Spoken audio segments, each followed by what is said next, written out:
आत्ताच्या घटकेला पंतप्रधान दिल्लीत शोभणारा कार्यकर्ता फक्त देवेंद्र फडणवीस आहे. महाराष्ट्रातला म्हणून आहे, यांचा नेता म्हणून नाही. देवेंद्र फडणवीस तर मी काय सांगायचं ते सांगणारच आहे. होऊन द्या एवढे इलेक्शन होऊन द्या, त्यांना मी स्पष्ट सांगणार आहे की काय तुमच्याबद्दल आदर आहे, तुमच्या न्यायबुद्धीवर विश्वास आहे, तुमच्या विजनवर विश्वास आहे. परंतु तुम्ही सातारा जिल्ह्यात ही माणसं हाताशी धरली आहेत, हे तुम्हाला बदनामीशिवाय काही करणार नाही.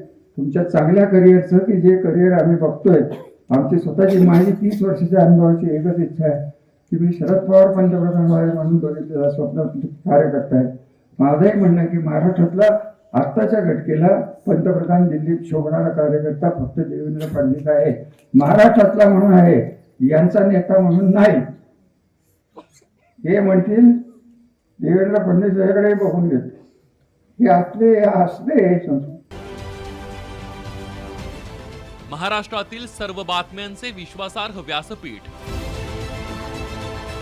सकाळच्या सर्व सोशल मीडिया प्लॅटफॉर्मला लाईक, फॉलो आणि सबस्क्राईब करा.